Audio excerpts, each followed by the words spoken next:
방학맞이 문교 TV의 시간이 다가왔습니다. 기말고사 잘 보셨나요? 방학부터 시작하겠죠. 아마 성적도 이제 나왔을 것 같고, 어떤 분은 좀 실망하신 분도 계실 테고, 어떤 분은 역시 보람있다 라고 생각하는 그런 분도 계실 거고요. 하지만 늘상 말씀드리듯이 성적이란 그렇게 중요한 건 아닙니다. 여러분들께서 무엇을 얻었는가가 중요한 것이고, 그 결과가 바로 성적이라고 얘기할 수도 있겠습니다만, 우리 학교 시스템은 그것이 이제 반드시 내가 얻은 것과 성적이 직결되는 것은 아니기 때문에 성적이 조금 안 좋게 나왔다고 하더라도 거기에 대해서 너무 실망 마시고 방학을 좀 더 알차게 보낼 수 있는 그런 쪽으로 좀 미래지향적인 이런 계획을 잡아보시기 바랍니다. 오늘 문교TV에서는 바로 그와 관련해서 방학을 어떻게 하면 알차게 좀 더 의미 있게 보낼 수 있을까에 대해서 여러 선생님들께서 여러분께 팁을 제공해드리는 그런 시간을 마련해봤습니다. 아쉽게도 지금 김재영 선생님께서 외국에 출장을 나가 계셔서 이번에 참가하지 못하시는데요. 그렇지만 9월이면 다시 돌아오실 테니까 문화집 때 또 이런저런 말씀들을 여러분들께 해드리게 되지 않을까 싶고요. 물론 김재영 선생님을 제외한 나머지 5명의 사람들이 선생님들이 여러분들께 이런저런 말씀, 좋은 말씀을 좀 드리도록 하겠습니다. 안녕하세요. 저는 예술과 관련된 여름 축제들을 한번 소개해 드리려고 하는데요. 오늘 소개해 드릴 축제가 좀 수가 많습니다. 총 6개의 축제를 제가 가지고 왔는데, 네, 최대한 좀 전국의 다양한 축제들을 말씀드리려고 준비를 해봤습니다. 그래서 첫 번째 축제는 7월 12일부터 16일. 아마 이게 업로드 되고 나서 얼마 안 돼서 시작된 축제인데, 대한민국 전통 연희축제라는 축제입니다. 하고 여러분들께서 연희라고 하면 어떤 걸 의미하는지 좀 감이 안 오실 수도 있는데, 예를 들면 뭐 줄타기, 솥대타기, 가면극, 탈춤, 농악 이런 분야들을 연희라고 하는데요. 식민지 시기 거치면서 그 사람들이 마치 천민처럼 그 일본이 좀 안 좋게 그렇게 묘사를 하긴 했지만, 사실 그 전에는 연희가 굉장히 전문적인 직업으로 전수가 되고 있었던 거고, 지금도 이제 국가 무형문화재 이런 걸로 보존을 하고 있습니다. 그래서 이 축제는 서울 서초동에 있는 국립국악원에서 열리는데, 가장 큰 장점은 거의 다 프로그램이 무료입니다. 무료고, 그다음에 흔히 보시기 어려운 뭐 줄타기부터 야외에서 하는 농악 이런 것들을 보실 수 있고, 이제 야외에서 하는 프로그램이 거의 다기 때문에 여름 밤에 많이 프로그램이 열리고 있어요. 그래서 서울이나 수도권에 계신 학우님들께서는 무료이기도 하고, 시원한 여름밤에 이제 야외에서 그동안 보지 못했던 걸 한번 감상해 보시면 어떨까 이런 생각을 해봤고요. 유인민속촌에 가면 한번 볼 수 있는 거 아닌가요? 거기하고 좀 다른 게 있어요? 거기는 이제 거기도 볼 수 있는데, 여기는 이제 연희를 직업으로 정말 삼아서 전문적으로 더 그 자기만의 그 작품을, 그래서 예를 들면은 광대놀이도 현대식으로 자기의 레퍼토리를 개발한 그런 어떤 예술 단체들, 그런 단체들이 몇몇이 있어요. 그래서 이제 그런 단체들 중심으로 신작들을 볼 수 있는, 그러니까 연희라는 판 안에서의 신작 작품들을 볼 수 있는 흔치 않은 기회입니다. 그 프로그램은 홈페이지에 가면 나와 있겠죠? 네, 이제 몇 시에 뭘 한다. 예. 국립국악 홈페이지에 도 있고, 아니면 전통예술진흥재단 이런 데서 국가에서 이제 주관하는 축제니까 그런 데서도 자세한 프로그램이 나와 있습니다. 그래서 저도 한번 주말에 가서 보려고 해서, 혹시 저를 만나게 되시면 꼭 아는 인사를 해주시면 좋겠습니다. 약속을 정하고 가셔도 되겠네요. 네. 네, 그렇게. 네, 저는 주말에 저녁 때 가보려고요, 항상. 네. 그리고 두 번째 축제는 여기 저희 방송대 본부가 있는 대학로에서 열리는 국제 아동 청소년 연극제입니다. 줄여서 아시태지라고 부르는 연극 축제인데, 원래 매 여름하고 겨울마다 아이들의 방학을 타겟으로 해서 열리는 축제이고, 제가 이제 거의 매 시즌마다 놓치지 않고 꼭 가보는 축제인데요. 이번 축제의 또 특징이 뭐냐면, 전 세계에서 아동극을 제일 잘하는 팀들을 초청했습니다. 그래서 영국팀, 호주팀, 스페인팀, 프랑스팀이 이제 다 와서 새로운 그런 작업들을 많이 보이고, 그래서 저도 이번에는 영국팀 축제 그 공연에 가보려고 하는데, 그래서 7월 15일부터 7월 30일까지 서울대학로에서 하는 아시태지 그 축제도 가보시면은 아이들에게 사실 아동극이 아마 학우님들 주변에서는 그런 소위 캐릭터 하는 그런 공연만 많이 보셨을 거예요. 아니면은 뭐 라푼젤이나 인어공주, 물론 그런 공연도 재밌지만 그렇지 않은 공연도 있다. 이런 걸 보시려면 아시테지에 방문하시면 좋을 것 같습니다. 네, 그리고 세 번째 축제는 근데 많은 분이 가셔도 관계없는 거죠? 아, 그럼요. 네, 원래 아이들은 혼자 못 갑니다. 그래서 표가 더 빨리 매진되고요. 네, 네, 항상 2명이나 3명이 같이 가기 때문에 네, 그래서 젊은 분이라면 자녀분하고 가시면 될 거고 네. 연세 드신 분들은 손주분하고 네, 가셔도 네, 정말 좋습니다. 그래서 그리고 요새는 이런 축제들도 정말 개발이 잘 되어 있어서 권장 연령이 아주 세부적으로 나와 있어요. 예를 들면은 3살, 4살이 보는 게 더 좋다. 아니면 5, 6, 7살이 좋다. 8살에서 10살이 좋다. 이렇게 그 연령 구분이 아주 그냥 아동이 아닙니다. 그것도 나누어서 이야기를 하고 있어서 아마 이제 그 자녀분이나 손주분 연령에 맞춰서 가시면 더 재미난 경험을 하실 수 있을 것 같습니다. 네, 그리고 세 번째 말씀드릴 축제는 7월 21일부터 29일까지 하는 23회 밀양 공연예술축제인데요. 밀양의 어떤 축제냐라고 생각하실 수 있는데 의외로 밀양이 연극 단체들이 많이 있는 곳이고 그래서 이제 연극 관련된 밀양시에서도 지원을 많이 하고 있고 시에서 만든 공연장들도 있고 그래서 여기에 제가 프로그램을 보니까 특별히 전국에 연극학과가 잘 운영되고 있는 대학의 청년 극단들이 내려가서 페스티벌도 며칠 하고 그리고 이제 대표작들 다른 이제 성인 기성 극단에서도 공연을 하더라고요. 그래서 이제 뭐 새로운 요새 하는 어떤 연극들이 있을까 하면 또 경상도에 살고 계신다면 밀양에서 연극을 보셔도 좋을 것 같습니다. 네, 그리고 네 번째는 조금 이제 장르를 바꿔서 클래식 음악, 서양 고전 음악 분야인데요. 7월 26일부터 8월 5일까지 평창 대관령 음악제가 열립니다. 사실 그 클래식 음악계 양대 산맥이 통영국제음악제 그건 이제 보통 봄 시즌에 하고 네, 그래서 보통 가서 도다리 쑥국을 먹는다고 하는지 거기 통영에 가서 그렇게 얘기를 하고 그 다음에 이제 여름에는 이제 시원하게 평창 대관령 음악제가 열리는데 올해는 아주 큰 변화가 있어요. 여러분들 아마 손여름이라는 피아니스트를 아실 텐데 그분이 오랫동안 이 음악제 감독을 하시다가 올해부터 연대 교수로 계시는 양성원이라는 그 첼리스트가 새로 이제 바뀌었습니다. 그래서 바뀌면서 첼로 레퍼토리가 굉장히 많아졌어요. 그래서 원래는 손여름 씨가 피아노 치는 걸 거의 매일 밤 볼 수 있었다면 이제는 양성원 첼리스트가 첼로를 연주하는 걸 거의 매일 밤 볼 수 있는 네, 그렇고 저도 여기 가서 종종 공연을 봤는데 여기에 가장 장점은 알펜시아 리조트라고 아실 텐데 이 리조트가 이 음악제를 위해서 만든 공간이 있습니다.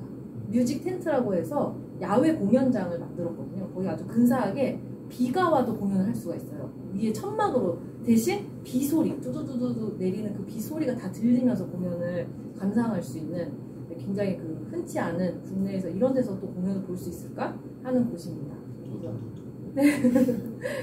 풍청에선 뭘 먹어야 되나요? 풍차예요? 네. 막국수요? 막국수는 아니면 한우? 저는 알펜시아 리조트에서 창정모를 맛있게 먹는 거죠. 그렇죠. 네. 오렌지 농산물들이 굉장히 맛있습니다. 네. 그리고 그 다음에 이제 좀 충청도로 넘어와서 8월 10일부터 15일까지 제천 국제음악영화제가 열립니다. 네, 그래서 여기는 우리나라의 유일한 음악영화제인데 그럼 학우님들이 음악영화가 뭐냐라고 하실 수도 있는데요. 크게 그냥 간단히 나누자면 두 가지 종류가 하나는 주인공이 음악가인 경우도 이제 음악영화라고 보통 분류를 하더라고요. 그래서 대표적인 게 서칭 포 슈가맨이라는 그런 이제 뭐 미국의 영화가 있는데 그런 그러니까 주인공이 음악가다 보니 자연스럽게 영화 안에서 음악이 굉장히 많이 나오고 주인공이 노래를 부르기도 하고 그런 것도 있고 좀 더 치코와 리타라고 하는 어떤 재즈 관련된 그런 애니메이션도 있는데 그렇게 아예 음악을 소개하기 위한 그런 영화도 있고요. 그래서 여기에 가시면 그러니까 하루 종일 음악에 관련된 영화를 틀어줍니다. 네, 그래서 그게 또 아주 흔치 않은 기회에 아주 좋은 경험이 되실 것 같고 제가 이렇게 하니까 너무 공연예술 장르만 소개해드리는 게 아쉬워서 방학이 끝난 시기지만 9월 달에 9월 6일부터 9일까지 시각예술 쪽에서 아주 큰 2개 행사가 열리는 걸 말씀드리고 싶었어요. 첫 번째 이제 프리즈 서울이라는 아트페어고 두 번째 키아프라는 아트페어인데 그 프리즈가 원래 영국에 있는 아트페어가 작년에 아시아에서 처음 우리도 해보겠다라고 하면서 서울을 찝었고 거기에 있는 대부분의 작품들이 많이 판매가 돼서 아주 화제가 됐었는데요. 그래서 9월 초에 가면 지금 전 세계에서 사람들이 가장 사고 싶어하는 작품들을 보실 수가 있고 그래서 그 작품들을 실제로 이렇게 뭐 스티커 돼 있으면 팔렸구나 이런 것도 보시면서 내가 그냥 감상하는 예술 작품이 아니라 저걸 구매하고 소장하고 그런 예술 작품이 이런 곳에서 정말 활발하게 판매가 이루어지구나 이런 걸 아실 수 있습니다. 그래서 연극부터 전통 연예, 음악 또 미술까지 다양한 축제들과 함께 여름방학을 행복하게 보내셨으면 합니다. 유튜브 보시는 분 중에 밀양분, 또 제천분, 평창분 이런 분들이 계시면 댓글로 이선 뭐 드시는 것이 좋다, 어느 식당이 좋다 이런 거 알려주시면 다른 분들께 많은 도움이 되겠네요. 네, 그러게요. 제천은 뭐가 맞죠? 솔티 맥주죠, 솔티 맥주. 네. 우리나라 제일의 맥주. 네. 그래서 저도 제천 별로 안 가봤는데 이번에 꼭 한번 가봐야겠어요. 내일 가시잖아요. 네, 그렇게 태어나서 다음 달에도 가시고. 그렇네요. 문화재센터 가고 네. 좀 다음 날. 다음 달에 그러네요. 네, 선생님들께서 주로 축제들 중심으로 굉장히 알찬 정보들을 해주셨네요. 네. 아마 이런 정보들은 우리가 의식적으로 찾지 않으면 잘 찾기 힘든 그런 정보들인 것 같습니다. 혹시 이 가족들과 어디 휴가 여행을 떠나시고 싶다 할 때 밀양이나 제천이나 평창이나 물론 사람은 굉장히 많겠습니다만 또 사람 부르는 재미죠. 한번 찾아보시기 바랍니다. 그래 한 분은 또 보여주실까? 순서대로 네, 이렇게 그러면 예. 제가 그 남견입니다. 저도 준비를 많이 했어야 되는데 준비를 많이 못했습니다. 근데 이제 제가 추천드리고 싶은 것은 아무래도 학우님들 제가 과제 내드리는 거나 이런 거 보시면 막 어디 다녀오라고 이렇게 많이 이런 과정을 많이 좀 드리는데요. 요번에도 좀 그런 것입니다. 그러니까 여행들 많이 가시잖아요. 그러니까 여름 때 여행들 많이 가시는데요. 제 솔직한 개인적인 바람으로는 뭐 요즘에 여행 관련된 책들, 특히 역사와 연관해서 여행 관련된 책들이 많이 나오고 있습니다. 그래서 그 유적지나 유물을 안내하는 뭐 이렇게 책들이 많이 나오거든요. 뭐 그런 책들을 보면서 하나하나 이제 그 지도에 따라서 걸어가시면서 또는 대중교통을 이용하시거나 자차를 이용해서 이동하시면서 하나하나 그 나오신 책을 들고 하나하나 찍어 가시면서 가는 것을 가장 추천드립니다. 뭐 예를 들어서 뭐 인천 같은 경우는 인천 계양장이 굉장히 잘 꾸며져 있기 때문에 인천 계양장 관련된 책들이 굉장히 많습니다. 그래서 그 책에 이렇게 뭐 과거의 인천 계양장, 현재의 인천 계양장 이렇게 비교하면서 이거를 뭐 코스별로 1번, 2번, 3번, 4번 이렇게 찍어 놓은 책들이 있어요. 그러니까 그런 지도를 보시면서 하나하나 가시면서 발품을 파시면서 이제 하루 정도 계속 걸으시면서 보시는 거죠. 그러면서 이때 당시가 어땠겠구나, 과거는, 그리고 지금은 어떻구나, 이런 것들을 한번 느껴보시는 걸 추천해드리고 싶은데 그러면 발이 굉장히 아픕니다. 그리고 여름에 굉장히 힘드실 거예요. 그래서 이거는 제가 이제 바라는 거고요. 그런데 이렇게 돌면 스탬프도 찍어주나요? 네, 맞습니다. 요즘에 그게 굉장히 잘 돼 있어서 스탬프 찍는 거 다 이렇게 돼 있고, 뭐 그런 공간이나 옛날 건물 공간을 보통 박물관 형식으로 많이 꾸며놨어요. 그런데 들어가면은 이제 뭐 한꺼번에 이제 뭐 몇 군데를 가게 되면 뭐 싸게 들어갈 수 있는 뭐 인천, 군산 뭐 이런 곳이 대표적으로 그런 것들을 좀 진행하고 있습니다. 그래서 그런 것들을 좀 이제 추천드리는데요. 만약에 그게 어렵다면 이제 여행들 많이 가시니까 이제 그 여행을 가실 때 역사 관련 유적 유물이 있는 곳을 한 군데 이상, 두 군데를 방문하시는 것을 추천드립니다. 그러니까 여행 계획을 짜실 때 학우님들께서 한번 짜시는 거죠. 그래서 예를 들어서 인천을 간다, 군산을 간다, 제주를 간다 이렇게 가실 때 여행지를 가시긴 하시지만 그 여행지에서 어느 날은 뭐를 타고 어떻게 요 유적지를 내가 방문하고 가서 내가 설명을 해주겠다, 이렇게 한번 조사를 하시고 여행 계획에 끼워 넣으시면 좋겠습니다. 그래서 딱 한 군데 끼워 넣으시면 좋겠고, 그리고 하나는 더 바라는 건 있는데요. 더우시니까, 여름에 더우시잖아요. 시원하게 무료로 즐기실 곳이 있습니다. 요즘에 각 지역마다 거의 다 있습니다. 예, 박물관입니다. 그래서 지역 박물관 한번 이렇게 그래서 유물유적지 하나 끼워 넣으시고 여행 계획에 그리고 지역에 있는 박물관 하나 끼워 넣으셔가지고 이렇게 가족들과 함께 가시면 좋겠다는 생각이 듭니다. 특히 국립박물관 그쪽은 굉장히 잘 해놨습니다. 다른 박물관들도 굉장히 잘 해놨지만요. 그래서 뭐 그 박물관에 가시면 시원하고 그 지역의 대표적인 어떤 유물이나 이런 것들을 좀 잘 이렇게 캐리커처라 그래야 되나요? 뭐 기념품으로 이렇게 잘 만들어 놓은 기념품점들도 있어요. 그래서 그런데 가가지고 자녀분들이나 뭐 손녀, 손주분들한테 조그만 거 이런 거 필통이라든가 아니면 뭐 캐릭터 상품 있지 않습니까? 그런 것들 하나 사주면은 시원하고 아주 즐거우실 겁니다. 예. 그래서 제가 말씀드리고 싶은 것은 여행을 가실 때 계획으로 유물유적지를 하나 미리 조사하셔가지고 거기를 하나 끼워 넣어서 이제 학우님들께서 직접 설명을 한번 해주시고 그 다음에 그 지역 그 주변에 있는 박물관에 한번 가셔가지고 한번 쓱 한번 보시고 좀 휴식 취하시고 편안하게 계시다가 기념품도 하나 사시고 그렇게 즐기시면 좋겠다 이런 생각이 듭니다. 땡배달에서 유적지로 돌아다닌다는 게 좀 쉬운 건 아니잖아요. 아, 예, 쉽지 않죠. 예. 특별히 시원한 유적지는 따로 없습니다. 시원한 유적지는요, 건물 아닙니다. 그래서 가장 건물 아닌데요. 옛날 제가 이번에 뭐 4학년 학우님들께 과제물도 이렇게 드렸지만 굉장히 잘하셨더라고요. 그래서 건물 옛날 그 건축물들이 있거든요. 일제시대 때 건축물이라든가 그런 건축물이 있는데 그 건축물 안에 들어가면 굉장히 시원합니다. 잘 해놨고요. 예, 그 어떤 뭐 조형물이나 이런 것들은 막 뭐 이렇게 기념하는 그런 시설을 갖춰놨기 때문에 거기 안에가 굉장히 시원하고 커피숍이나 이런 쪽으로 활용하는 것도 있으니까요. 그런 쪽으로 가셔도 좋고 요즘에는 이제 아주 유명한 뭐 탑이라든가 아니면은 뭐 이런 어떤 우리 역사의 어떤 한 시대의 뭐 국가의 상징물이 되는 어떤 기념물 이런 곳이 있는 곳의 주변에는 반드시 쉴 곳이 있고 박물관이 있습니다. 바로 앞에요. 예, 그렇기 때문에 그런 쪽에 들리시면 아마 편안하게 즐기실 수가 있고 음식점들도 많이 있습니다. 그러니까 그런 쪽으로 가셔도 좋으시리라고 생각됩니다. 예. 원래 사학 전공하시는 분들이 또 전국에 맛있는 데를 많이 알고 계시잖아요. 네.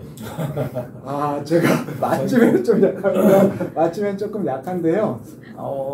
이게 주변에 이제 요즘 맛집은 아무래도 검색이 더 좋을 것 같아요. 검색이 좋을 것 같은데 제가 최근에 보니까 가장 최근에는 이제 충주에 이제 중앙탑 있는 곳을 좀 다녀왔는데 이제 가족 여행으로 하루 다녀왔습니다. 수안보 갔다 오면서.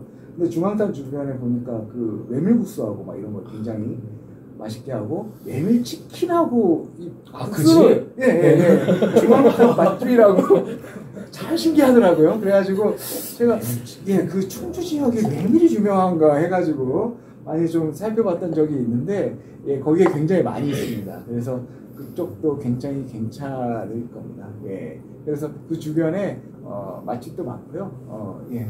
그래서 그리고 인천 같은 경우는 많이들 가시지 않습니까? 인천 같은 경우는 우리 짜장면 이제 거리가 있으니까 짜장면집 맛있더라고요. 짜장면도 드시면서 그리고 그 인천 거리를 한번 걸어 보시는 거. 군산도 마찬가지입니다. 그 유명한 빵집 들르셨다가 빵 드시고 그 주변에 이제 근대 문화 거리도 걸으시고 그러시면 좋겠고 대전도 또 이성당 빵집하고 또 영국 빵집 있죠. 네. 그래서 그런 곳에 가셔서 이제 드시는 거 되게 중요하니까 드시는 거 이렇게 드시면서 이제 맛있는 거 드시고 유적지도 한번 가시고 그다음에 박물관도 가시고 그다음에 다른 여행 이렇게 다른 곳도 이렇게 하시면 좋겠다는 생각이 듭니다. 많은 분들이 아시겠지만 또 부산에도 부산역 바로 앞에 중국인 거리가 있지 않습니까? 있죠. 예, 네. 있습니다.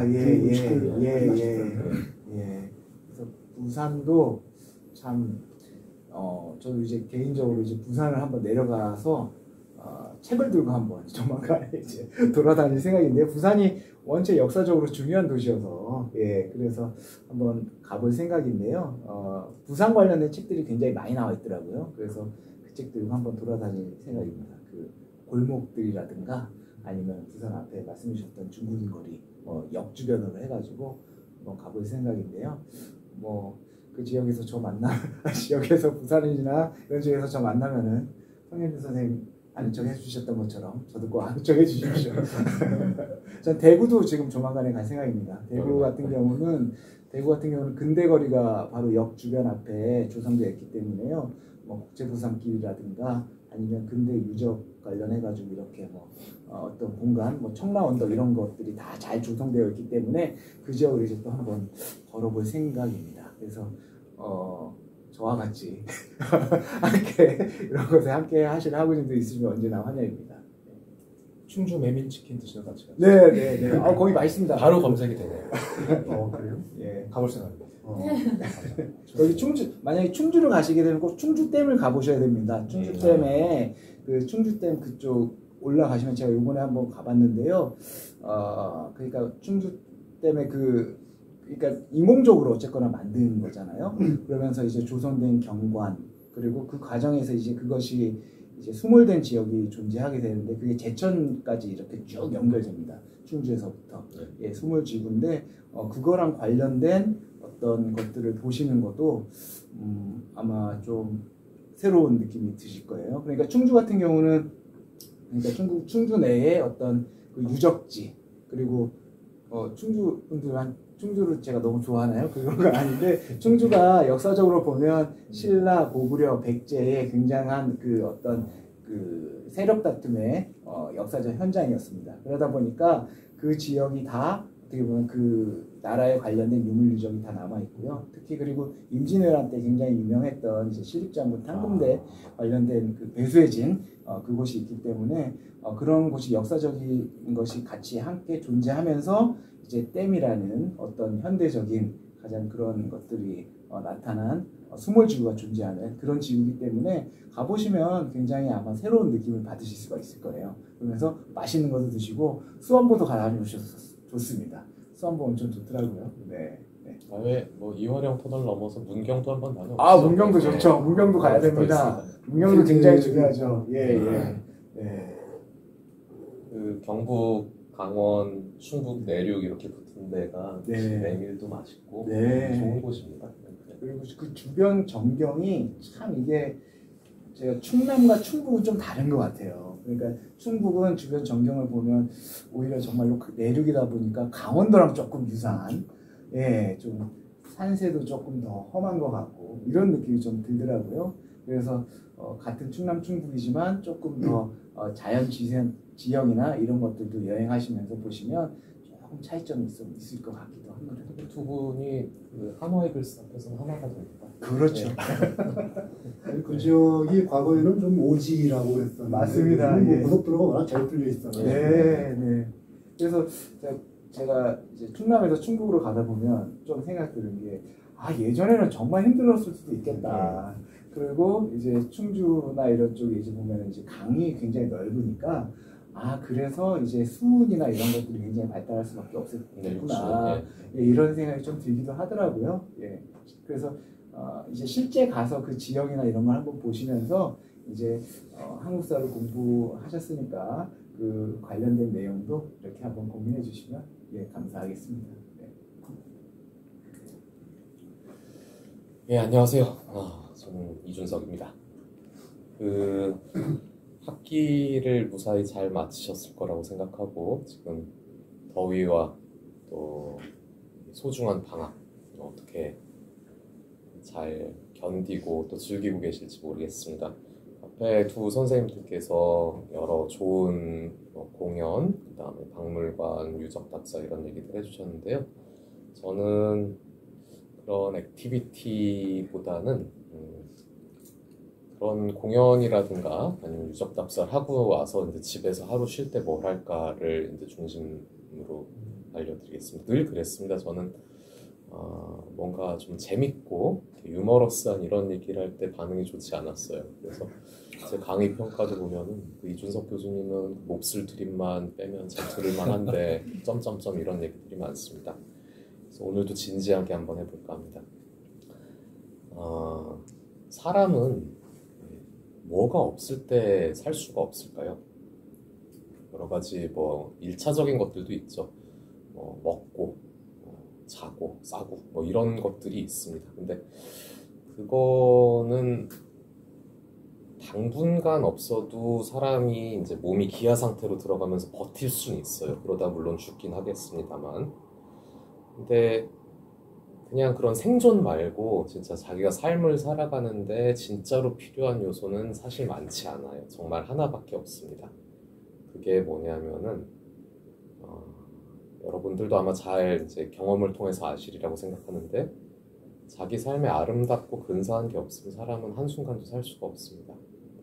그래서 그런 요소가 없으면은 남겨지는 건 그냥 비루한 내 몸뚱아리밖에 없기 때문에 살기가 싫어져요. 그래서 정말 이렇게 음지의 일을 하는 사람들도 깡패나 보이스피싱 이런 거 하는 사람들도 근사하고 멋있게 한번 살아보고자 하는 그 꿈은 있어요. 물론 그 근사하고 멋있는 거에 대한 정의가 잘못됐고 그 방법이 잘못됐긴 했지만 뭐 열심히 사는 사람이나 아니면 일확천금을 노리는 사람이나 평범한 우리들이나 다 근사하고 멋있고 세련된 뭔가를 내 삶에 갖고 있기는 다 마찬가지입니다. 그게 없으면은 우리는 한순간도 더 살아갈 수 없기 때문에 그렇습니다. 그리고 그것은 전통적으로 또 철학의 주제이기도 했습니다. 그거를 본격적으로 처음으로 또 그리고 제일 흥미진진하게 말한 사람이 플라톤입니다. 물론 플라톤의 철학들은 이제 소크라테스적인 대화편이라고 해서 수십 가지가 남아있고 뭐 대표작, 뭐 국가 같은 것도 있고 인문으로 좋은 크리톤이나 소크라테스 변명도 있고 또 아주 짧게 그 플라톤의 철학의 요체가 잘 요약된 뭐 파이돈이라든가 메논 같은 책들도 있습니다. 하지만 오늘 제가 말씀드린 운을 띄운 이 아름다움, 그 멋짐 그 자체, 근사함 이거에 대해서 7명의 아저씨들끼리 술 먹고 그 다음날 해장술 대신에 이야기를 나누는 책이 있어요. 그게 바로 향연입니다. 이게 히라버 제목은 심포시온이라고 불러요. 라틴어로 가면 이게 심포시움이 되고요. 영어로 심포지엄이라고 합니다. 심포지엄이라고 하면은 점잠 뺀 학자들이나 뭐 고위공직자들이 모여서 무슨 뭐 또 아주 재미없는 조금만 들어도 잠이 막 쏟아질 것 같은 그런 이야기들을 나누는 그런 자리라고 생각하는데 사실 그렇지 않아요. 그냥 모여서 이야기하는 걸 심포시움이라 그러고 요 제목도 사실은 약간 잘못됐습니다. 전날 술을 진탕 마시고 다음날 아침에 약간 덜 깼을 때 해장술 대신에 이야기를 하면서 해장을 하는 그런 장면들입니다. 재미가 없을 수가 없어요. 그리고 주제 자체도 사랑입니다. 그래서 결국 여러 단계를 거쳐서 어떻게 우리가 아름다운 그 자체까지 도달할 수 있겠느냐라는 얘기들을 각자의 입장에서 여러 가지 이야기를 주고받는 그 대화가 굉장히 재밌습니다. 우리는 아름다움 그 자체까지 도달할 수 없을지도 몰라요. 하지만 이야기해 볼 수는 있습니다. 이야기도 안 해보고 그냥 끝난다는 건 너무 억울한 일이에요. 그래서 아마 이제 유적 답사를 여러 번 다녀와서 좀 피곤하다. 뭐 음악도 많이 들었고 아이랑 같이 이제 아시테지도 봤다. 그러신 분들은 하루 이틀 정도 날을 잡아서 이 책과 함께 좋은 하루를 보내시는 것도 좋은 생각입니다. 두꺼운 책 같은데 실제로 향연의 그 텍스트 자체는 요거의 절반밖에 안 돼요. 한 150페이지 정도밖에 안 돼요. 나머지는 다 해설들입니다. 그래서 해설들도 잘 돼 있고 또 여기 정화막당의 또 대표적인 선생이죠. 강철웅 선생님 같은 분은 제가 자신 있게 추천할 수 있는 국내 이제 고전 철학 번역자 중에 하나입니다. 히라버 산문에 대한 번역을 아주 철저하게 하시는 분이에요. 그래서 생동감 있는 그런 언어로 여러분들이 7명의 그 아재들의 대화에 같이 앉아서 사랑과 아름다움에 대한 이야기를 같이 나누시면 어떨까 싶습니다. 뭐 그런다고 더위가 없어지진 않아요. 더위는 더운 건 그냥 더운 거예요. 하지만 그냥 더울까 아니면은 좀 아름답고 근사한 것도 같이 생각하면서 더울까 하는 거는 여러분들의 판단입니다. 잘 이런 걸로 충전도 하시고 내가 내 삶에 꼭 필요한 그런 아름다움과 근사함이 있다면 그건 뭔가 이런 것들도 한 번쯤 이렇게 되새기고 가보면 좋을 것 같습니다. 네, 이만입니다. 7명의 아재들의 이야기라고 했는데 네네. 그럼 여성들에게도 여전히 도움이 되나요? 물론입니다. 네. 그리고 굉장히 현대적인 그런 해석도 있어요. 여성뿐만 아니라 바로 며칠 전에 우리 서울에서 퀴어 축제가 있지 않았습니까? 근데 저는 그거를 보면서 저희 집 바로 앞이에요. 근데 한 경찰 추산한 5만여 명의 반 동성애 집회가 이제 맞불 집회처럼 열렸다고 합니다. 그래서 여기 나오는 논변 중에 하나 그런 게 있어요. 인간이 원래는 한 쌍이었어요. 근데 그러다 보니까 능력도 뛰어나고 신들에게 막 도전을 하려고 그러니까 반으로 남은 겁니다. 우리가 원래는 뒤통수가 없는 사람들이었어요. 뒤에도 얼굴 달려있고 팔도 4개고 다리도 4개고 그랬어요. 냉면도 2그릇씩 먹었을 겁니다. 그래서 근데 잘려서 우리는 반쪽으로 사는 거예요. 그러니까 우리는 잃어버린 반쪽에 대한 그리움이 내재가 된 사람들입니다. 그게 남과 여가 붙어 있던 사람들은 서로 이제 남녀를 그리워하는 거고, 남이었던 사람들은 서로 남자를 그리워하는 거고, 여였던 사람들은 또 여자를 그리워하고 하는 겁니다. 이게 2500년 전 생각치고는 굉장히 현대적이고 세련됐다고 우리가 볼 수가 있죠. 우리 또 그 시절에는 동성애가 자연스럽게 이루어지기도 했으니까요. 물론 이게 당시의 민주주의처럼 제약은 있습니다. 이제 그 권력 관계가 있어요. 이제 좀 사회적으로 어떤 지위나 이런 게 있는 남성, 중년 이상의 남성과 그 사람을 이제 사랑하는 자, 사랑받는 자는 보통 미소년들이죠. 그래서 이제 평등한 그런 관계라고는 도저히 볼 수가 없죠. 하지만 그런 것들이 이제 어떤 막 어마어마한 죄다, 이건 사람이 하면 안 되는 일이다 이렇게 규정하는 건 없었죠. 오히려 이런 인간 기원에 대한 설화까지 동성, 양성 이런 거에 대한 어떤 차별이라든가 이런 게 없었던 걸 보면은 우리가 귀 기울여 볼 만한 그런 이야기들이다라는 생각이 듭니다. 물론 이거는 여러 가지 답변들이 있을 수 있겠는데 오답은 분명하거든요. 혐오로는 문제를 풀 수가 없어요. 그걸로 문제를 풀어본 역사가 없습니다. 이거는 하면 안 되는 일이에요. 진도사입니다. 많이 덥습니다. 35도를 오르락 내리락하는 그런 날씨인데요. 자, 저는 오늘 그래서 아까 이준호 선생님도 말씀하셨습니다만은 어떠한 아름다움이나 의미, 가치 있는 것들이 없으면 사실 굉장히 비루한 몸뚱이인데 이 비루한 몸뚱이로 아름다운 것들, 근사한 것들을 한번 돌아보면 어떨까 해서 아까 남기현 선생님도 말씀하셨지만 저는 이제 서원에 대해서 좀 가볼 만한 서원이죠. 그러니까 조선 시대 때 사립 교육 기관이 바로 서원이죠. 근데 이곳이 굉장히 경치가 좋은 곳에 있습니다. 그래서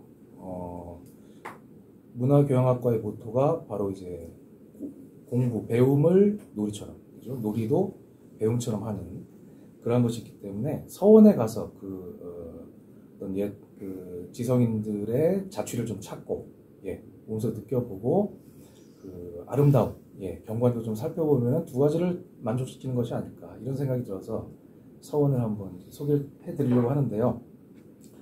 이거 제가 이제 영업사원도 아닌데, 하여튼 이제, 노트북에 조금 이제 자료를 가져왔습니다. 그래서 이게 좀 많이 차게 될 것 같아요.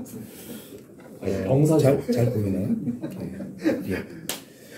여기 보시면은 지금 안동의 병산서원입니다. 이 병산서원은 이제 1575년에 병산서당에서 이제 유래가 됐는데 굉장히 장경이 좋습니다. 병산 병천수인데. 죄송합니다. 되게 큰 실수였어요. 제가 좀 헷갈렸습니다. 지금 병천서원이라고.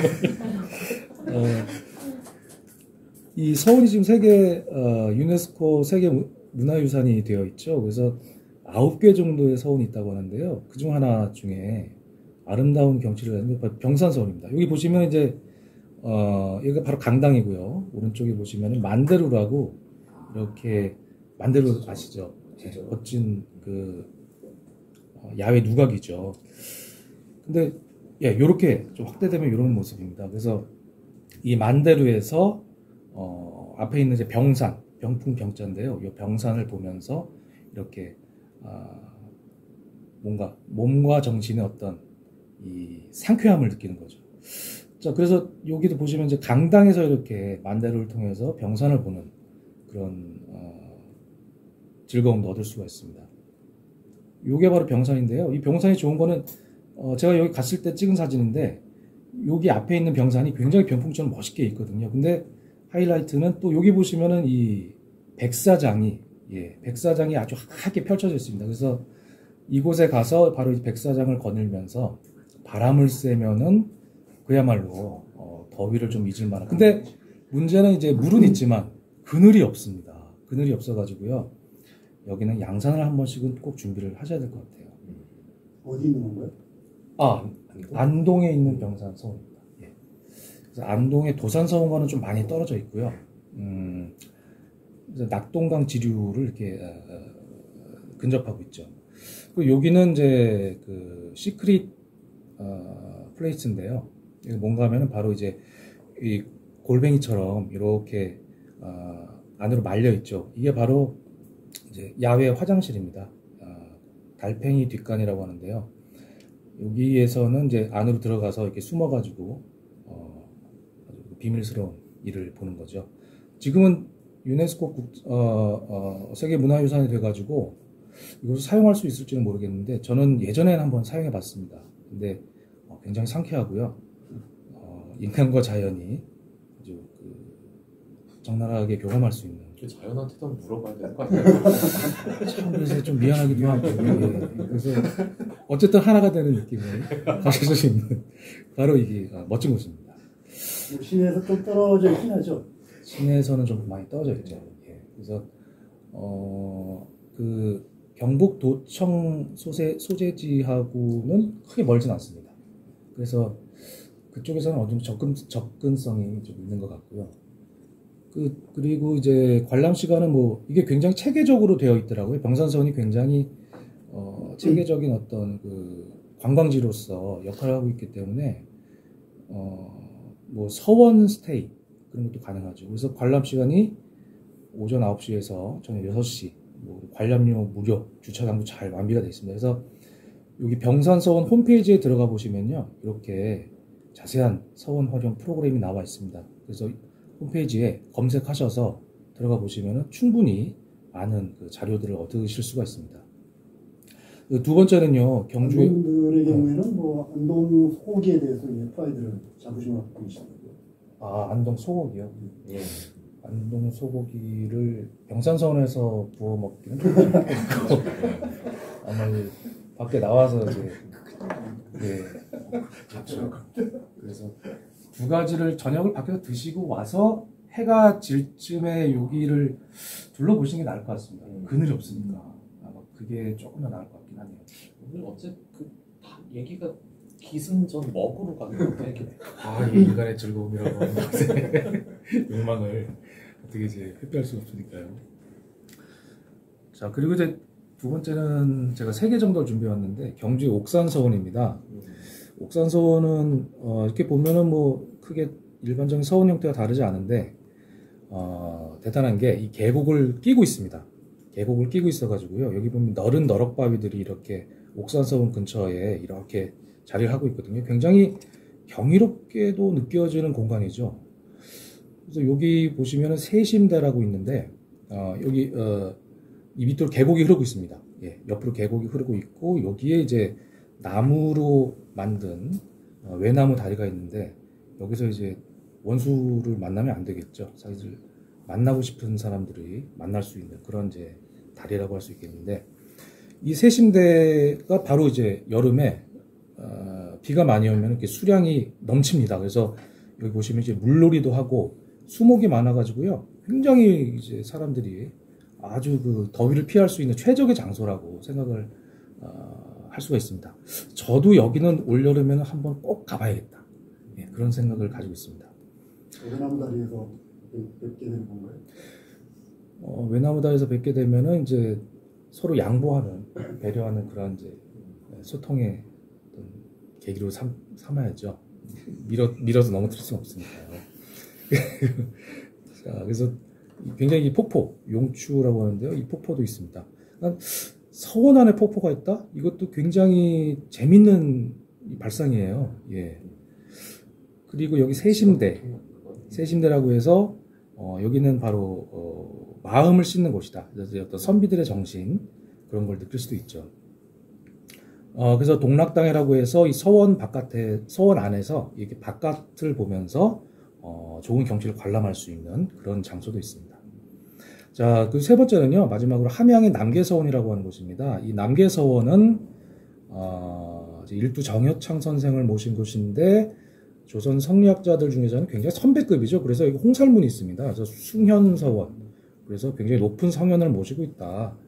그래서 그 위상이 좀 대단한 곳이죠. 여기 보시면 이제 연당이라고 해서요, 연꽃이 이렇게 안에 쭉 피어져 있는 그런 장소도 있습니다.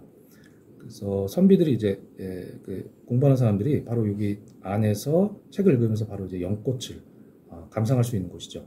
이러한 어떻게 보면은 그 당시에 풍류라고 하는 것이 어떻게 보면 뭐 질펀하게 잘 차려놓고 노는 유흥 문화가 아니라 바로 이렇게 작은 세세한 곳에서 어떠한 근사하고 아름다운 것들, 이런 것들을 직접 몸으로 체험하는, 사실 이런 것이 이제 풍류라고 할 수 있을 것입니다. 그래서 여기에 가보시면은 선비들이 풍류라고 하는 것을 어떻게 즐겼는가를 사실 직접 이제 몸으로 느낄 수가 있는 거죠. 그래서 선미문화 탐방로가 있는데요. 여기는 여기 보시면은 지금 이제 남계서원에서, 남계서원 자체는 크게 볼 게 없습니다. 그러니까 볼 게 없다는 것은 이제 계곡 같은 것이 물이 없다는 거죠. 근데 여기서 한 14분 정도 이렇게 가다 보면은 여기에 이제 화림동 계곡이 있습니다. 예, 화림동 계곡. 여기서 보시면은 이제 위성 사진을 보면은 엄청난 너럭바위들이 있죠. 바로 여기입니다. 바로 여기가 농월정이라는 곳입니다. 그래서 6km 정도의 굉장히 많은 정자들이 쫙 지어져 있는데요.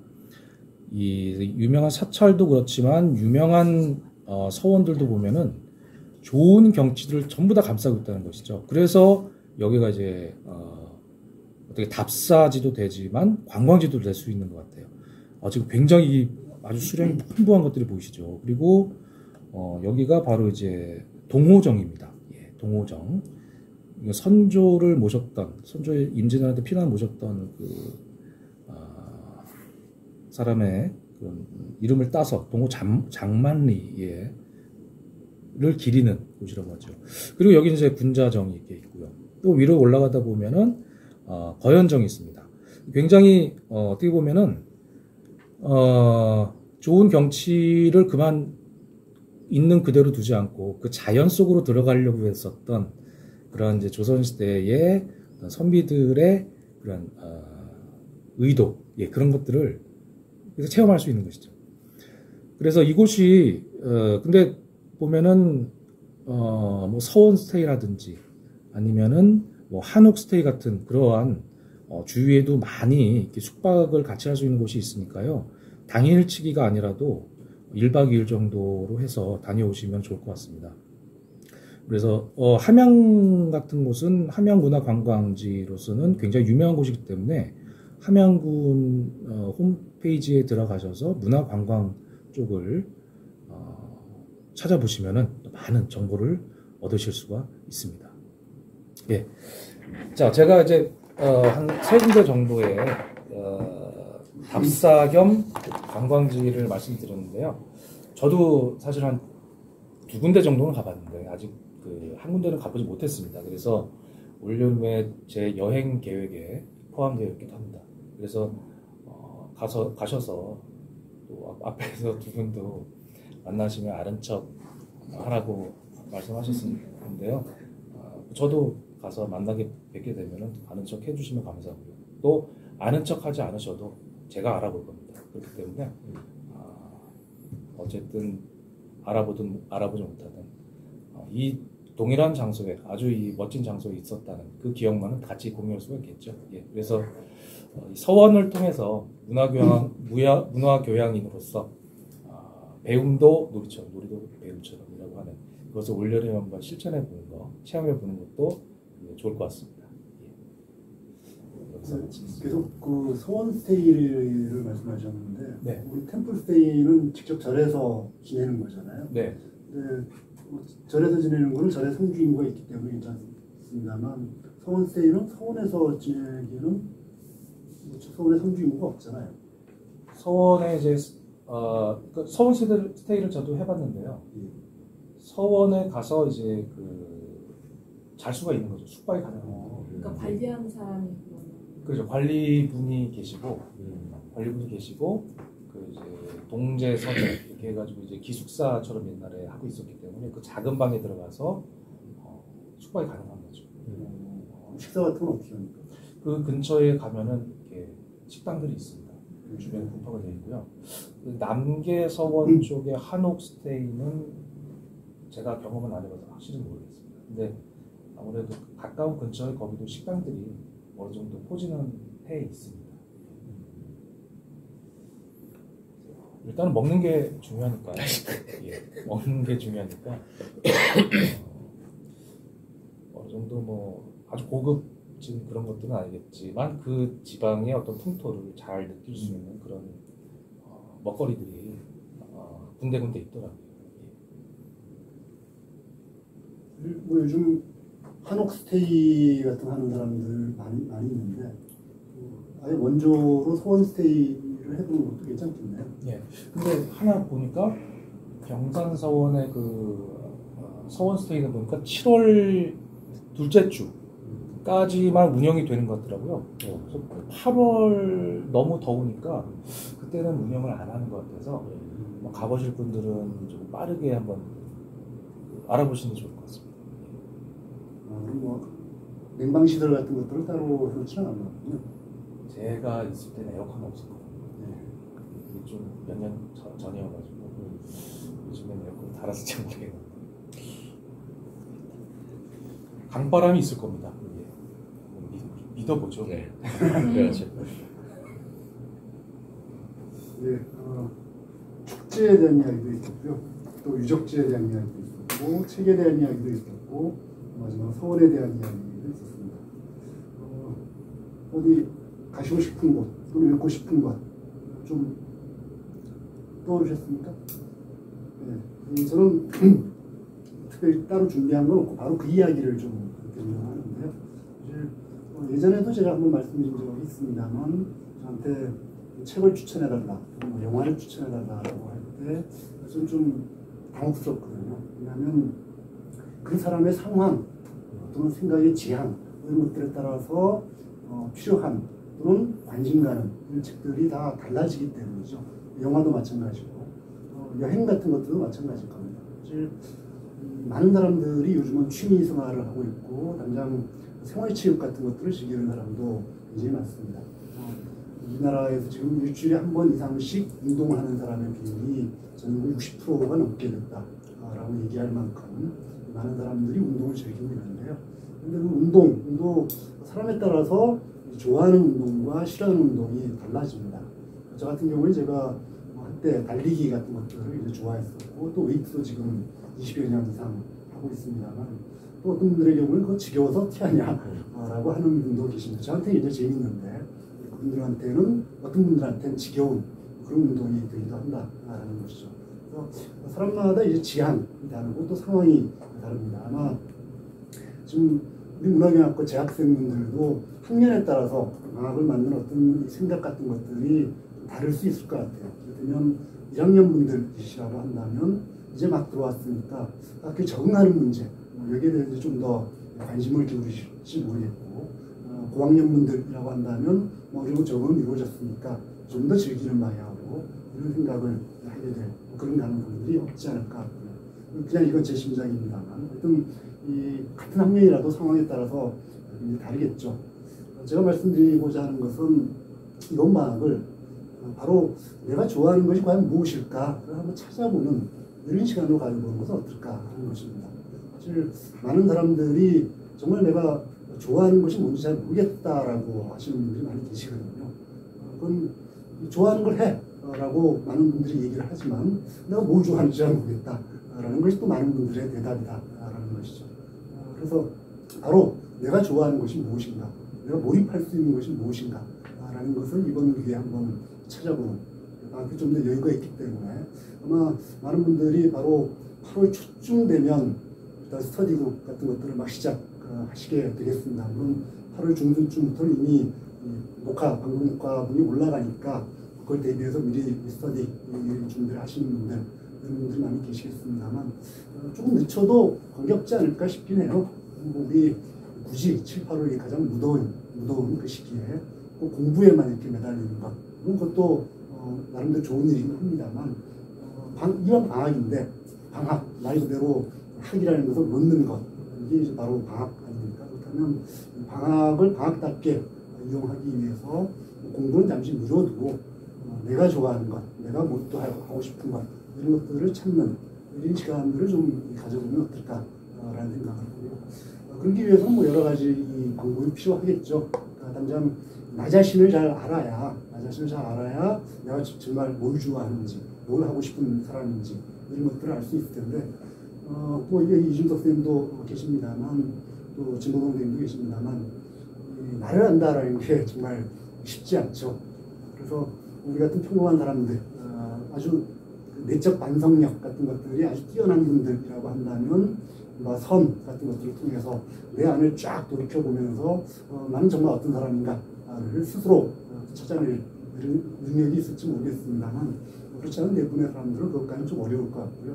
저도 마찬가지고, 그럴 경우에는 좀 편법이긴 하지만 이 주변 사람들을 돌아보면서 나를 찾아보는 이런 방법들이 있을 수 있지 않을까라는 생각합니다. 다른 사람들이 뭘 하는가를 쭉 관찰하면서 나 한번 해보고, 그 사람이 즐겨하는 것도 나도 한번 해보고, 내가 여기에 몰입이 되느냐 안 되느냐라는 것을 한번 찾아보고, 이런 그 방식들이 편법이긴 하지만 상대주의적인 그런 그 방식들이 나를 찾는 하나의 방법이 될 수 있지 않을까 싶습니다.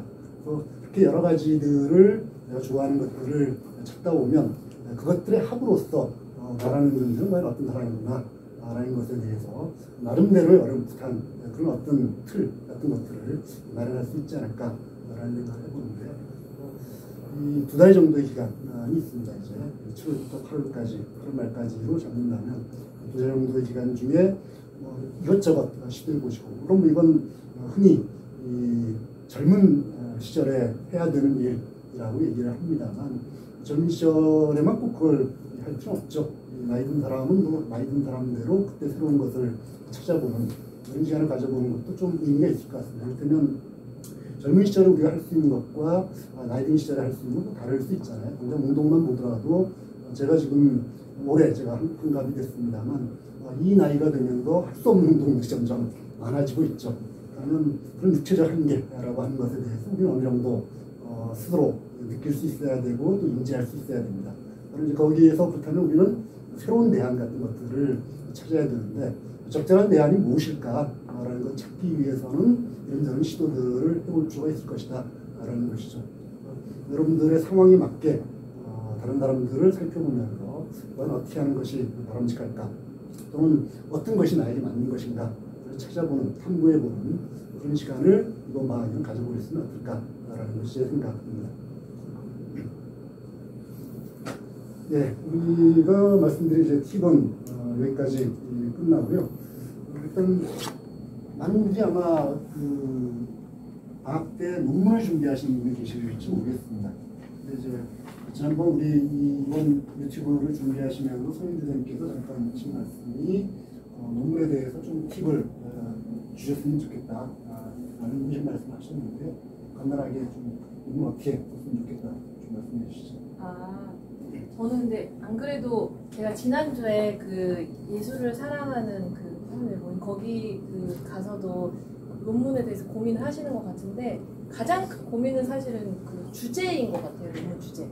그래서 학우님들께서도 주제가 그리고 어떤 학우님들은 주제는 이미 다 정해져 있다.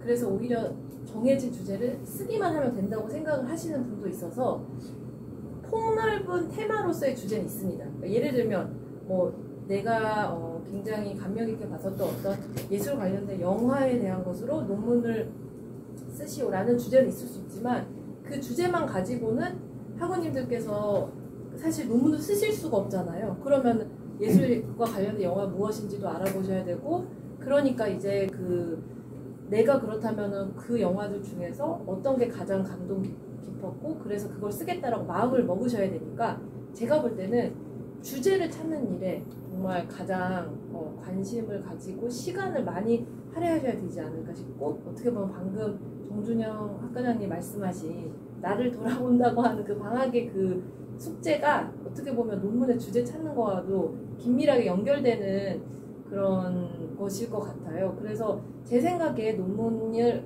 너무 고통스럽지 않게 너무 힘든 과정이 되지 않으려면 내가 가장 즐겁게 쓸 수 있는 주제를 찾는 게 정말 중요한 것 같고 그거를 자료를 조사하고 쓰는 과정 자체가 너무 흥미롭고 재밌을 수 있어야 되는 것 같습니다. 그래서 그런 주제를 찾는 데 있어서 잘 모르겠다. 이것도 논문의 주제가 될 수 있나? 라고 생각을 하시면 언제든지 뭐 학과 사무실이나 뭐 저희들 이메일로 문의를 하시면 이런 것도 충분히 뭐 논문의 주제로서 훌륭합니다. 이렇게 저희가 의견을 드릴 수 있으니까요. 그런 통로를 잘 활용하셨으면 좋겠고요. 그리고 제가 지난 문교TV 제가 처음 학교에 와서 혼자 특강처럼 녹화를 해서 글쓰기와 뭐 논문에 대해서 이제 남겼던 게 있는데 그런 것들을 보셔도 또 꼭 제가 촬영한 게 아니더라도 기본적으로 이제 논문 쓰기가 어떤 건지에 대해서도 요새 워낙 인터넷에 다양한 자료들이 많기 때문에 그런 걸 이제 좀 이렇게 훑어보시다 보면 논문이라는 게 그렇게 어렵게 접근할 일은 아니구나 이렇게 생각이 드실 것 같습니다. 특히 이제 저도 한국사 관련된 논문 주제 중에 하나가 나의 역사 쓰기가 있으시잖아요. 근데 그걸 보면서 저 항상 느끼는 게 남경 선생님께서도 과제로 내시는 거에 중에서도 논문이 아니지만 과제 중에서도 나의 역사 이런 거 있지 않나요? 그렇죠? 자서전 쓰기. 자서전 쓰기. 네.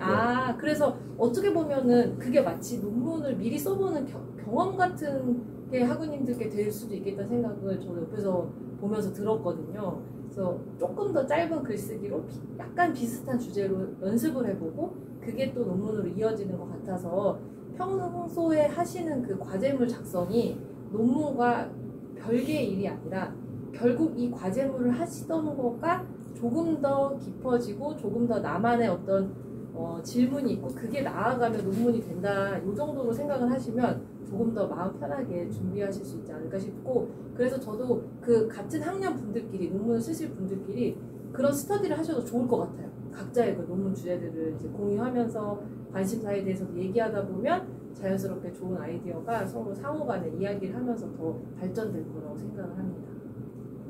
네, 선생님께서 말씀하셨듯이 너무 거창하게 생각하실 필요 없을 것 같고요. 여행에 따라 좀 다르긴 하겠습니다만 사소한 질문으로부터도 충분히 논문이 시작될 수 있을 것 같습니다. 그게 이제 바로 주제가 되는 거죠. 왜냐면 많은 사람들이 이것을 멜컴 글래드웰의 책에 보면 왜 캐나다의 아이스하키 대표 선수들 중에 1, 2월생이 이렇게 많은가? 라는 이 질문이 있었거든요. 그러니까 캐나다 선수들, 아이스하키 대표팀 선수들의 이 생년월을 조사해 봤더니 1, 2월생이 압도적인 다수더라라는 거죠. 왜 그럴까? 라는 것에 대한 궁금증을 가지고 연구를 해보면 왜 이 캐나다에서 그러냐? 이건 캐나다의 학기제하고 관련이 있습니다. 캐나다에서는 1월부터 학기가 시작되기 때문에 1월생이 같은 나이의 사람들 중에서는 가장 나이가 많은 이런 사람이다라는 거죠. 그러니까 어릴 때는 당연히 그 사람이 누가 몇 개의 차이라고 하더라도 육체적으로 뛰어난 능력을 보이고 그러다 보면 훨씬 쉽게 발탁될 가능성이 높고 빨리 발탁될 가능성이 높고 빨리 발탁돼가지고 좋은 훈련을 받다 보면 나중에 국가대표로 성장하게 될 이런 가능성이 더 높아진다라는 것입니다. 그게 이제 브래드의 분석인데 바로 그런 작은 질문에서부터 시작할 수 있다라는 거죠. 그러면 저 같은 경우에 제가 콩이나 또는 페류 같은 것들을 잘 안 먹는데요. 왜 싫어할까? 왜 어떤 사람은 이 음식을 좋아하는데 어떤 사람은 저 음식을 싫어할까? 이런 것에서부터도 질문이 시작될 수도 있습니다. 그러면 여러 가지 이 요인들이 있을 텐데 가장 근본적으로는 가정에서의 부모님이 뭘 좋아하시느냐 이런 것하고 이제 아주 밀접하게 연결되어 있는 것이고요. 뭐 그런 것들을 이제 하셔도 나름대로 의미가 있을 것이고 또는 우리 임 덕사님은 이 열렬한 어디 선미 슈퍼스타죠. 선미 슈퍼스타 팬이신데 바로 그 비슷한 분석들이 있습니다. 그러니까 이 어떤 사람이 왜 미국에서 민주당원이 되고 민주당 지지자가 되고 공화당 지지자가 되느냐 거기에서의 분석은 그 사람의 성장기 이게 10대 중반 정도인데 그 10대 중반쯤의 시점에서 어느 대통령이 있었느냐 그리고 그 대통령이 어떤 업적을 남겼느냐 이게 그 사람의 평생의 정치적 지향을 결정하는데 가장 중요한 요소가 된다. 이런 식의 분석들도 있습니다. 그러니까 왜 누구는 공화당 지지자가 되고 누구는 민주당 지지자가 되느냐 이런 것도 하나의 질문거리가 될 수 있다는 거죠. 그래서 그런 질문들로부터 시작하게 된다면 이건 처음부터 거창한 질문들이 아니잖아요. 사소한 질문으로부터 시작돼도 충분히 논문이 될 수 있다라는 것을 여러분들께서 염두에 두신다면 좀 더 쉽게 편하게 논문에 접근할 수 있지 않을까 싶습니다. 어렸을 때는 장명구 선수가 계셨습니다. 그래서 아마 나중에 이 슈퍼스타즈가 됐을 때 산미를 받던 사람들은 페이되게 쉽죠. 오늘 녹화 이반하죠. 네. 뭐 논문에 대해 더 이런 말씀 없으십니까?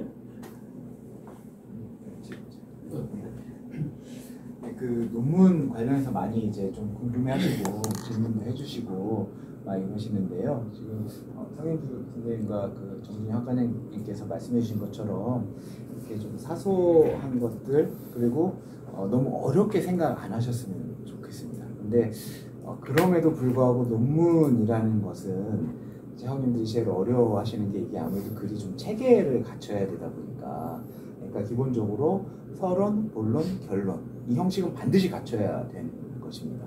그리고 그거에 기반해서 체계적으로 정리를 하는 것이기 때문에 그래서 굉장히 어려워하시는 것 같아요. 그래서 제목 꼭 서론 본론 이런 이렇게 할 필요 네네네. 제목은 서론, 본론, 결론으로 달지 않으셔도 됩니다. 그러니까 서론에 해당되는 것은 뭐 머릿말로 하셔도 되고 뭐 나 이 글을 시작하며 뭐 이렇게 하셔도 되는 거죠. 그러니까 내가 막 항상 학우님들께서 이제 뭐 글을 고민하고 계시지 않습니까? 뭐로 써야지 이렇게 고민하시는 거 그걸 적어주시면 조금 더 글로 적어주시면 된다고 생각하시면 될 것 같거든요. 그러니까 내가 왜 이걸 택했을까? 그리고 나는 이거를 왜 쓰고 있을까?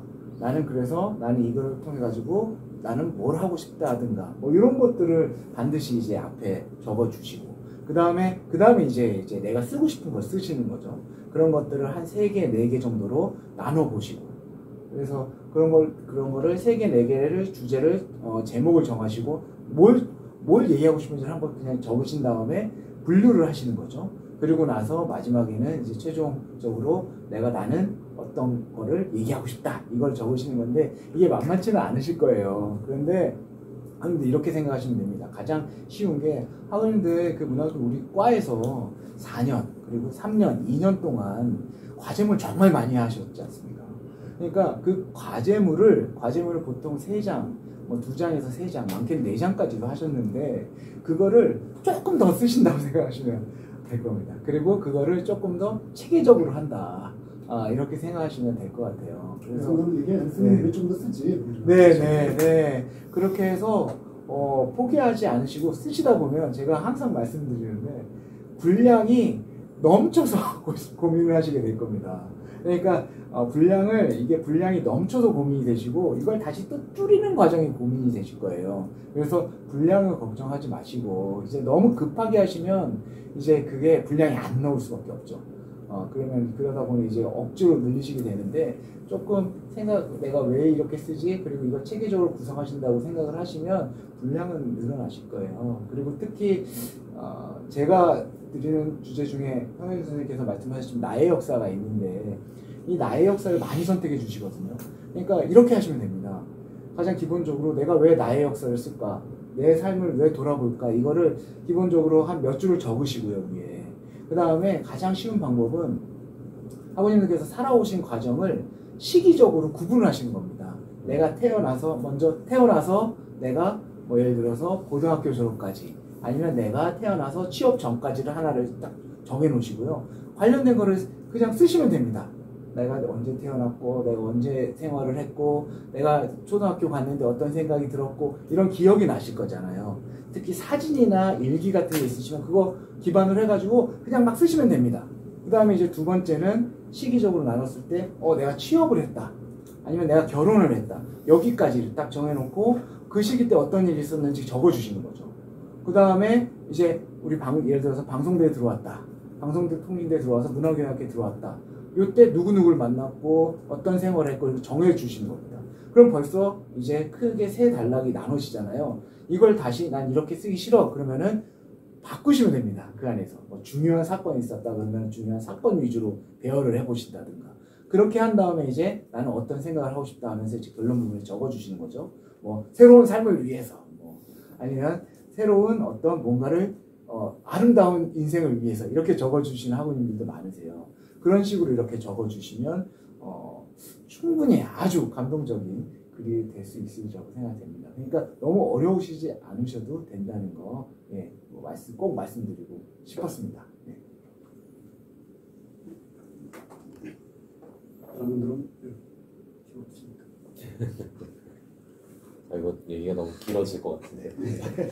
그럼 남기현 선생님께서는 예를 들어서 자서전 형식의 그런 자기 삶을 돌아보는 그런 논문을 쓸 때 어떻게 구체적으로 쓸 것인가를 말씀을 해주셨어요.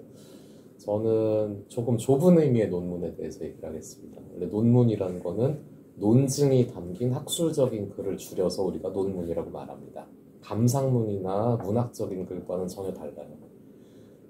그게 우리한테 더 안도감을 주는 이유는 뭐냐면은 시나 소설, 희곡 같은 문학적인 글들은 반드시 재능이 필요합니다.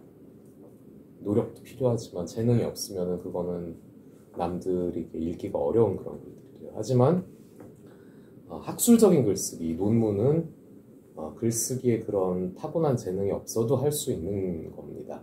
세상에 그런 일들이 굉장히 적은데요. 논문이 그 중에 하나입니다. 여러분들은 지금까지 갖고 계셨던 어떤 선입견이라든가 공포를 덜어내시면 됩니다.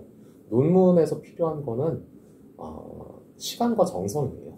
그것만 있으면 됩니다. 그럼 그 시간과 정성을 어떻게 쓰느냐? 먼저는 주제를 생각을 하세요. 그게 여러분들의 논증을 만들 겁니다. 예를 들어서 시의적절한 그런 주제 하나를 얘기를 해보죠. 한국의 저출생 문제를 해결할 수 있는 방안은 무엇인가?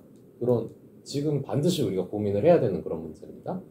그러면은 그거에 대해서 자신의 어떤 주장이 있겠죠. 그 다음에 나는 왜 이런 주장을 하느냐 할 때 내 주장을 서포트해주는 그런 근거들이 있습니다. 이 논증이라는 것은 이 주장과 근거들의 결합을 말합니다. 근거가 많아서 좋은 게 아니고 근거는 주장을 확실하게 뒷받침을 해줄 수 있는 그런 것들이 몇 개만 있으면 충분합니다. 그런 것들을 잘 조합을 시키면은 좋은 논증이 되고 그걸 말로 하면은 그건 이제 토론에서 좋은 게 되고 또 글로 쓰면 그게 논문이 되는 거예요. 그런데 이런 것들이 그냥 나오진 않아요. 지금 저출생 문제에 대해서 고민하고 있는 사람 나 혼자가 아닙니다. 언론에도 심층 보도가 나올 수도 있고 학술 논문으로도 나올 수도 있고 아니면은 책으로도 우리 교재에도 있을 수가 있어요. 그런 것들을 시간과 정성을 들여서 탐독을 하세요. 그래서 누구는 이렇게 말하고 있고 누구는 이렇게 말하고 있고 해서 자기랑 비슷한 의견도 있을 수 있고 정반대 의견도 있을 수 있고 제3의 의견도 있을 수 있습니다. 그런 것들을 이렇게 각기 다른 서랍에 분류를 하신 다음에 내 주장을 뒷받침할 수 있는 근거가 무엇이냐. 그러면 좋은 그런 근거가 있다. 인과관계가 분명한 그런 근거가 있다. 그러면은 적극적으로 쓰십시오. 대신 인용을 잘 해주셔야 됩니다. 안 그러면 표절이 돼요. 그리고 그런 주장들을 잘 담고 근거들을 잘 담아서 글을 완성하다 보면은 어느새 논문이 다 되는 겁니다. 이게 좋은 아이디어가 있다고 금방 되는 거 아닙니다. 시간과 정성을 들여서 그 주제에 대한 많은 글들을 읽어보시는 게 관건이고 그것들을 자기 생각을 정리하는데 자기 논증을 이렇게 만들어가는데 이렇게 쓰실 수 있다면은 그거는 안 써질 수가 없는 게 바로 또 논문입니다. 여러분들 제가 결론은 이렇게 말씀드리고 싶습니다. 참 쉽죠? 네. 네.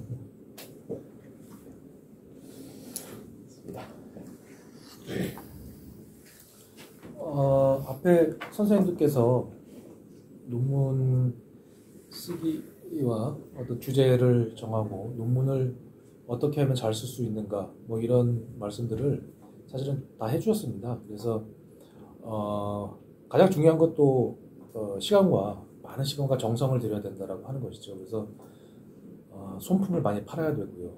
예. 아니면 또 유적이라든지 뭐 역사 관련해서 그런 논문을 쓰기 위해서 발품도 많이 팔아야 될 경우도 있을 겁니다. 그래서 시간을 많이 드립니다. 공을 많이 드립니다. 계속해서 그 끈을 잡고 있는 것. 예. 그것이 논문을 잘 쓸 수 있는 방법의 사실 모든 것이라고 그 이상은 사실 없다고 생각을 합니다. 예. 저 역시도 뭐 글을 아주 잘 쓰거나 뭐 멋지게 글을 쓰는 스타일이 아니거든요. 그럼에도 불구하고 계속해서 거기에 관련해서 이제 관련 서적들, 관련 기사들 계속 찾아보는 거죠. 그러다 보면은 자기 안에서 정제된 그런 이제 주장에 대한 근거들이 차곡차곡 쌓이게 되면 그게 하나의 이제 논증이 완전해진 그런 논문이 되는 것이죠. 그래서 그런 것들을 이행하는 데 있어서 그런 작업들을 이행하는 데 있어서 너무 많은 불안감과 의심을 가지지 말라라고 말씀드리고 싶습니다. 예. 그러니까 여기서 말씀해 주신 그러한 이제 정성이라고 하는 것이 계속해서 놓지 않는 거거든요. 쉼이 없는 겁니다. 지성무식이라고 하는 말이 있잖아요. 지극한 정성, 지극한 성이라고 하는 것은 쉼이 없는 겁니다. 계속해서 거기에 자기 촉을 갖다 놓고 있고 끈을 잡고 있는 거죠. 그래서 뭐 그러다 보니까 일상생활을 하는 사이에서도 뭔가 새로운 것이 발견되기도 하거든요. 이것도 근거로 쓸 수 있겠네. 뭐 인터넷 검색을 하다가도 유튜브를 보다가도 이 내용이 내 논문의 주장이 근거가 될 수도 있겠네. 이렇게 그 지점이 보이거든요. 그러면은 바로 그게 이제 성이라는 겁니다. 계속해서 이제 정성을 들이고 있다는 거죠. 매 시간마다 일상생활하는 사이마다. 그래서 제가 너무 이제 혹독한 말씀을 부탁을 드리는 걸까요? 그렇지만 거기에 너무 매여 있는다는 게 아니고요. 몰입해 있다는 거죠. 이완되어 있는 몰입이라고 하는 거죠. 요즘에도 보니까 자기계발서에 몰입이라고 하는 주제들이 쭉 많이 나와 있는데 바로 그게 이완되어 있고 자기 생활화된 어떤 몰입의 태도라고 볼 수가 있을 것 같아요. 그래서 너무 불안해하지 말고 의심하는 것. 이거 과연 잘 될까? 내가?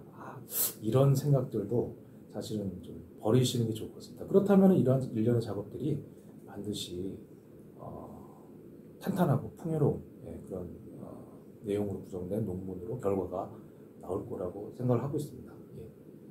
그래서 다들 경험이 있으시니까 선생님께서 그 말씀을 하신 거고요. 저도 이제 수긍을 하는 거니까요. 하고 여러분들께서도 너무 불안해하지 마시고 이 앞에서 말씀해 주신 것들을 다 좀 기억하셨다가 실천해본다. 그게 바로 이제 논문 쓰기의 가장 중요한 어떤 자세, 태도 이런 거겠죠. 예. 이렇게 하시면 좋은 결과 있을 것 같습니다. 네, 목사님들께서 다 좋은 말씀을 해주셨는데요. 다음 주셔도 관계없습니다. 이 한 가지만 기억하시면 되는데 이번 학기에 제가 심사한 논문 중에서 불합격자는 아무도 없었습니다. 모두 합격이었습니다. 그것만 기억하시면 여러분들께서 자신 있게 논문을 쓰실 수 있지 않을까 싶습니다. 네, 오늘 어떠셨습니까? 제가 오늘 녹화가 있어서 어제 이발을 하고 왔는데요. 좀 상쾌하게 쓰셨나요? 예. 네, 저희 방송은 여기서 마치도록 하고요. 2학기 때, 새 학기를 맞으면서 다시 한번 여러분들 만나뵙도록 하겠습니다. 안녕히 계십시오.